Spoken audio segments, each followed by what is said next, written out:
Assalamualaikum warahmatullahi wabarakatuh.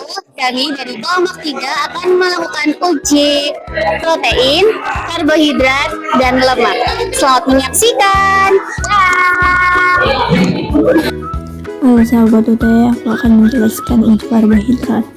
Adalah serangkaian analisa kimia kualitatif dan kuantitatif untuk mengidentifikasikan dan mengukur kandungan karbohidrat dalam sampel, umumnya melalui perubahan warna spesifik. Tujuannya ada mengklarifikasi jenis gula, monosakarida dan disakarida, polisakarida, dan membedah seperti uji Molix untuk umum benit atau peling, gula produksi atau amelium. Contoh penggunaan yang pertama itu identifikasi makanan, mengetahui kandungan zat tepung amelium pada makanan seperti nasi, kentang, atau pisang menggunakan betadine.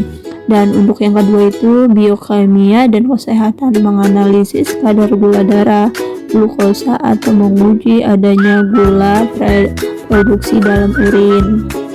Yang ketiga itu analisis pangan, menentukan kadar jenis karbohidrat tertentu pada bahan makanan untuk keperluan nutrisi.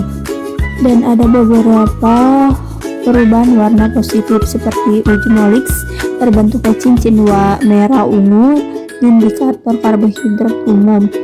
Yang kedua itu uji Lodin, biru kehitaman, positif amelium atau pati. Uji Benedict, endapan merah bata, positif gula produksi. Proses ini merupakan pada sifat kimia gugusan karbonil dan hidroksil yang molekul karbohidrat. Yang kedua uji protein, metode analisis untuk mendeteksi atau mengukur kandungan protein dalam sampel, umumnya menggunakan uji Biuret yang ditandai dengan perubahan warna menjadi ungu atau violet. Uji ini mengidentifikasikan ikatan peptida di mana semakin pekat warna ungu, semakin tinggi kadar proteinnya.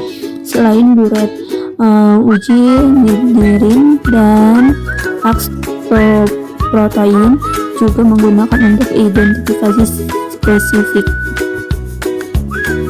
Metode uji protein pada umumnya yang pertama itu uji Biuret. Metode paling umumnya menggunakan campuran NaHO dan CO4. Sampel positif protein akan berubah warna menjadi ungu atau violet, menunjukkan adanya ikatan peptida. Yang kedua itu uji Nin-Hydrid, digunakan untuk mengidentifikasi asam amino dan protein. Hasil positif ditunjukkan dengan terbentuknya warna biru keunguan.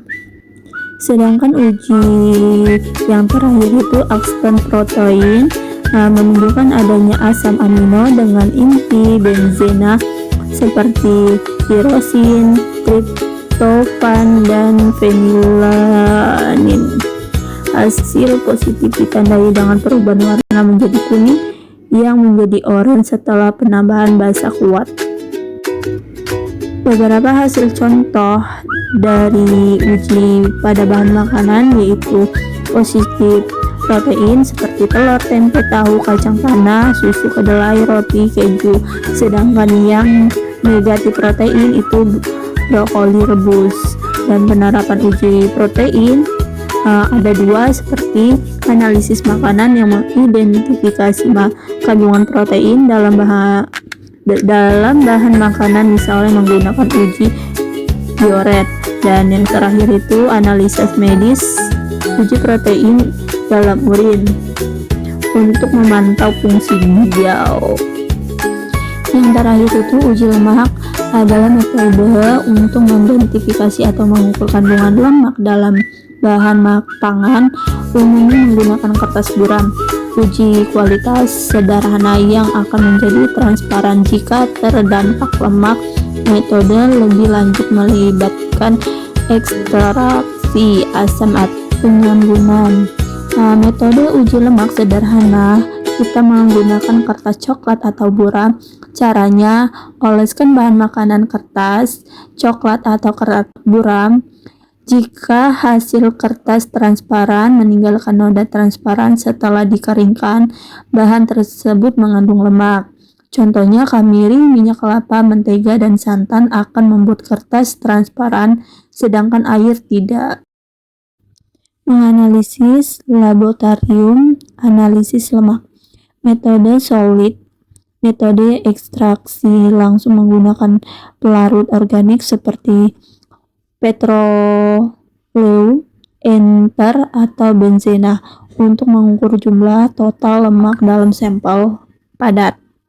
Yang kedua itu uji tidak kejenuhan, bilangan Lodin, pengukuran jumlah ikatan rangkap pada asam lemak. Semakin tinggi bilangan iodin, semakin tinggi tingkatan tidak kejenuhannya. Sedangkan yang ketiga itu angka asam dan penyumbunan, menentukan kualitas dan berat molekul lemak. Sedangkan uji lemak pada tubuh, untuk manusia pengukuran lemak sering menggunakan teknologi. Yang terakhir itu rumus estimasi.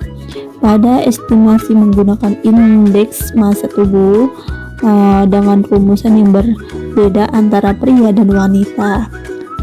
Karakter umumnya lemak tidak larut dalam air, seperti larut dalam pelarut organik, enter, klorofon, benzenat, dan aseton.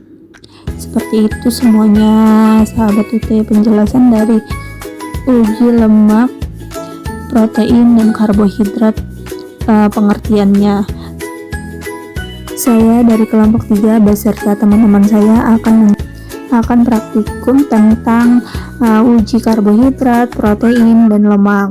Akan menguji karbohidrat, dia ada yang pertama tepung terigu akan kita tetesin, kemudian nasi, biskuit,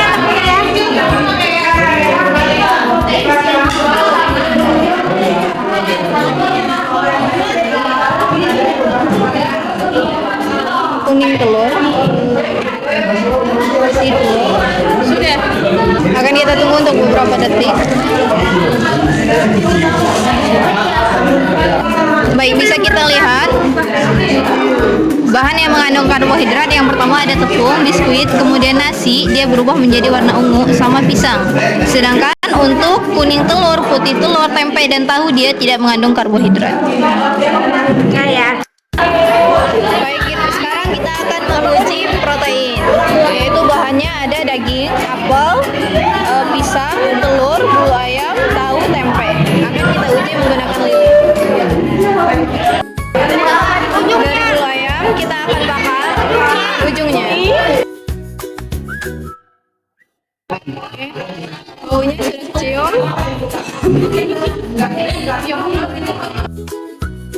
Sekarang kita akan coba tempe. Silakan.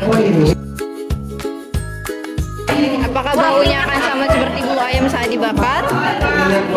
Apabila baunya sama seperti bulu ayam saat dibakar, maka itu dia mengandung protein. Tetapi apabila tidak, dia tidak mengandung protein. Ya, bisa kita cium atau aromanya dia hampir sama dengan bulu ayam. Tempe masuk di protein. Tempe. Percobaan yang kedua, kita akan menggunakan tahu. Apakah tahu mengandung protein atau tidak? Apakah sudah kecium? Ya, bisa kita cium. Tahu juga dia mengandung protein. Dia mengandung protein.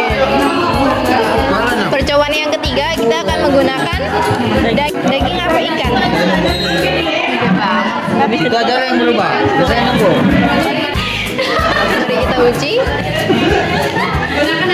Apakah baunya akan sama?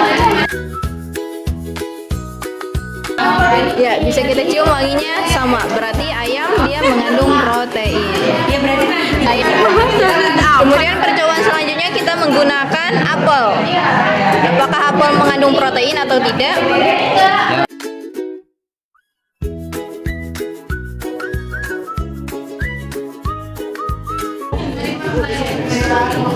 Iya, apel juga dia mengandung protein.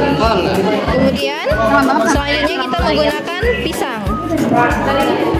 Apakah pisang mengandung protein? Iya, pisang juga dia mengandung protein karena wanginya hampir sama dengan bulu ayam. Bulunya tajam banget.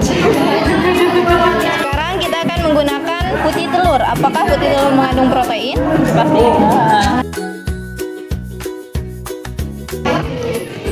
Iya, bisa kita cium dia juga mengandung protein. Kemudian kuning telurnya.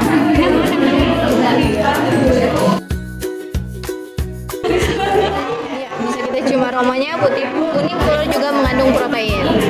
Untuk yang protein kita tes gula apakah mengandung protein atau tidak.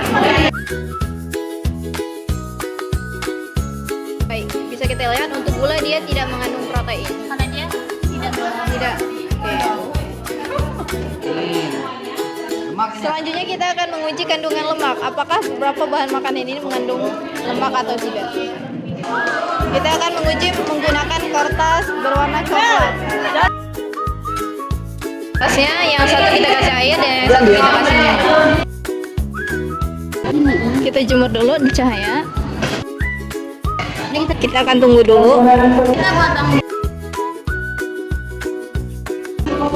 Kita beri label. Santan, kemiri, kuning telur. Kita letakkan bahan-bahannya.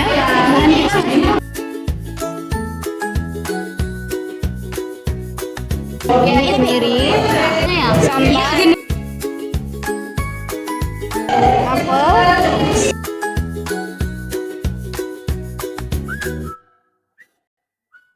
Selanjutnya kita oleskan margarin ke kertas coklat. Kuning telur. Putih telur. Kita akan tunggu dulu. Kita lihat untuk yang kita kasih minyak makan dia mengandung lemak, sedangkan kita kasih air dia tidak mengandung lemak.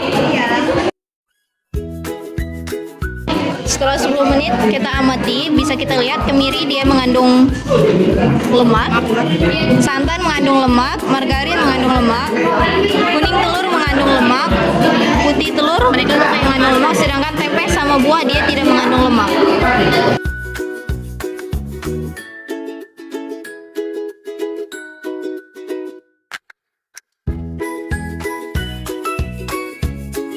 Sekian uji praktek kita hari ini. Sekian dan terima kasih. Dadah.